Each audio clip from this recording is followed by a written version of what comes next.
I've got a great recommendation for you today. This is something a little bit different. I've been recommending a lot of nonfiction books and fiction books, etc. I recently watched a pilot episode of an Amazon original called Oasis. There's a lot of really bad sci-fi out there, Pat, and when there's actually some good sci-fi produced, I really like it and want to recommend it to people. And Amazon has done just a single pilot episode so far called Oasis. And the concept is that it's 2032 London, and that there's been a sort of dystopian collapse of sorts. There's a shortage of food and supplies. And after the death of his wife, a chaplain is contacted by an executive from an extraplanetary a colony that is being called the Oasis and is being developed and built. And he is summoned and he agrees to go up there.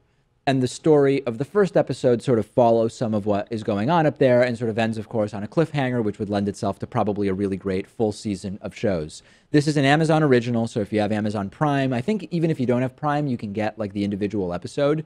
Really, really good. Really good. And I don't know if you like this type of show. I'm super into like, I hate crappy sci-fi, but like really good sci-fi I'm into. So like the most recent iteration of Battlestar Galactica, tremendous. And I think Sam Cedar from Majority Report agrees with me on that one. Good sci-fi I'm into, and this is really, really well done. Well, what I like about this concept is that, you know, a lot of times people will recommend TV shows to me, and I'm just kind of overwhelmed because maybe there's several seasons of that show, and I just look at it as a big to-do. Yeah, it's a but single if there's episode. only one pilot episode, I mean, I don't really have too many complaints. There's nothing holding me back. So you're saying it's fair to say that you're drawn to this not because of the subject matter, but because of the duration. Right, and I know that, you know, regardless of if I like the first episode or not, it will be done with. Yeah. So as of right now, I don't know whether there's been a decision about whether to go forward with the entire season or not. I'm mentioning it to you in the audience so that hopefully you'll watch this pilot episode of Oasis. My guess is that if you go into it with an open mind, whether or not you like science fiction, you will like it. And you will contact Amazon and ask them to make the full season. Although, you know, my guess is you don't even really need to contact Amazon. They're probably able to decide whether it's worth making the full season just based on how many people watch it. Well, if it's a good enough show for you to recommend it, then I'm sure it's a good enough show for them to make more episodes. I like your confidence in my taste, absolutely. Generally, are you a sci-fi guy, or is that not a genre that you're really It's never been a genre I'm interested in. What is a genre that you're interested in? Historical fiction. Really? Yeah. Okay.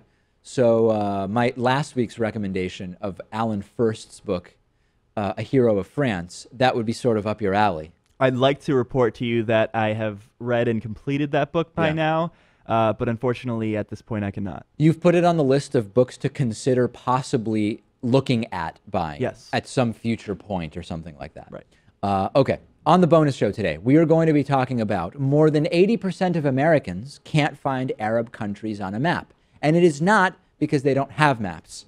Referencing, of course, Miss Teen, South Carolina. Miss Teen, South Carolina. Yeah. Chechnya's police are telling parents to kill their gay sons, or they will do it themselves. It's a crisis, what's going on in Chechnya right now around LGBT rights. And a woman finds a note from a believed Chinese prisoner in her purse that she bought at Walmart. Is it real? Is it not? You know Walmart's position on it. I'm guessing you can guess what it is. We will discuss all of those stories and more on the bonus show. You can also find me on Twitter at @DPakman, and you can find the show at David Pakman Show.